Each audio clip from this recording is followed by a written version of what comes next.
Hey everybody, this is Dream, and today I'm going to be reviewing Savage Halloween. Savage Halloween is developed by Second Boss and published by Cuba Interactive, and it came out on April 15th of 2021, and it's $5 on Xbox. Savage Halloween is a platformer slash run and gun game, and in this game you're going to play as this little pumpkin-headed character with guns and a bunch of different types of weapons. And as you progress through the game, you're gonna have to find upgrades so that you can use the better weapons that you have, and just kill enemies as quickly as possible so you can progress through the levels. Eventually, getting to at the end of each chapter a boss that you can definitely utilize your different weapons to kill.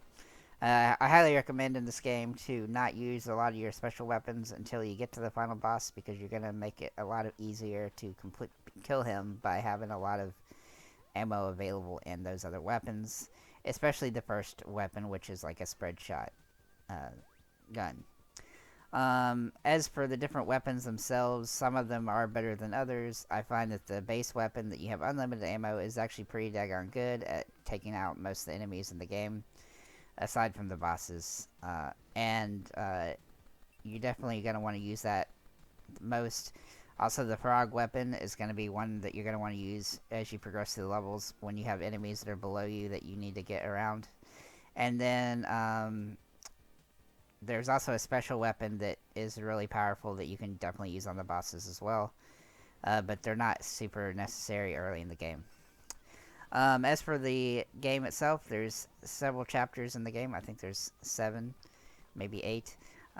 And you're going to need to progress through each level in order to get to the end of each boss in order to beat the game.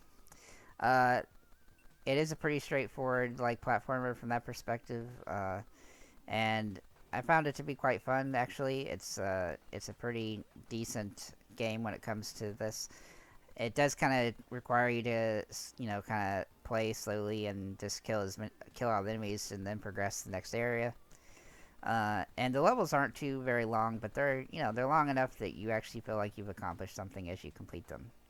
That said, there does seem to be a lot of repetition in the quality of the enemies and things of that nature, and there could have been probably a lot more differentiation between all the enemies, even though there are quite a few different types of enemies, like flying enemies and different types of enemies that shoot in different ways. I did feel like that I got to the point where I was like, okay, I'm just killing the same enemy over and over, or set of enemies over and over, and there wasn't a whole lot of new things as I progressed through the game very much.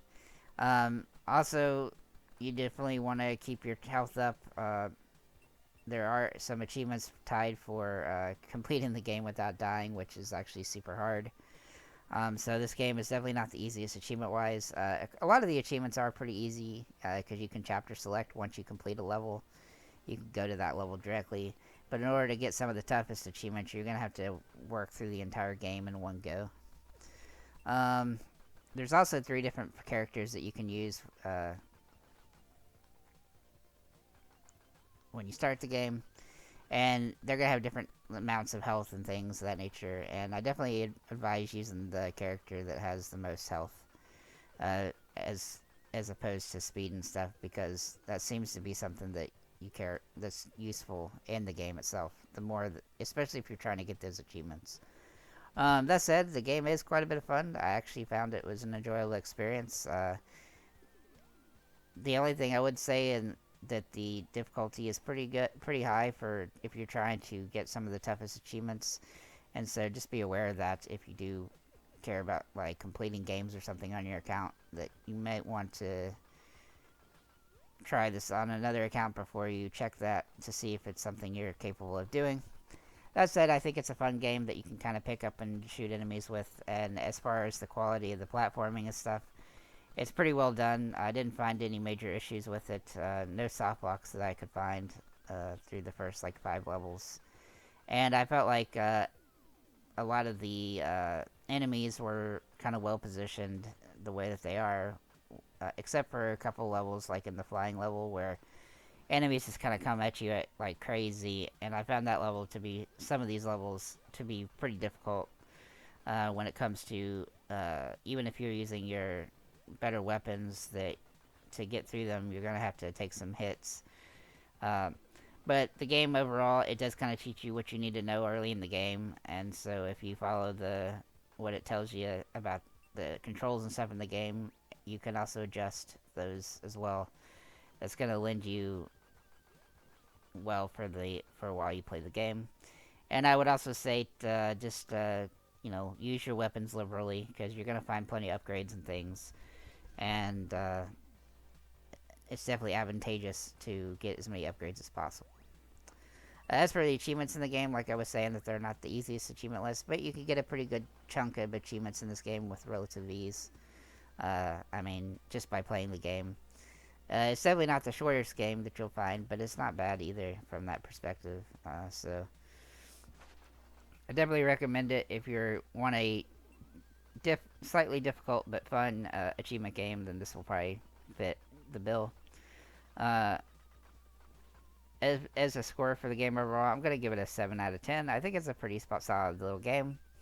For $5, it's definitely got a lot of content, and it's definitely gonna have a decent amount of time that you can throw into the game and enjoy it.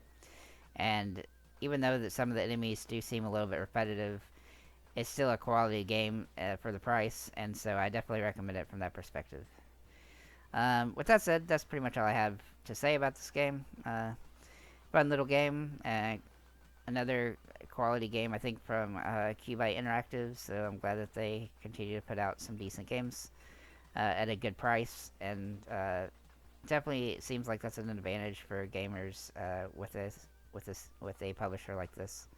So yeah, definitely check it out and let us know in the comments what you think about it, and have a nice day.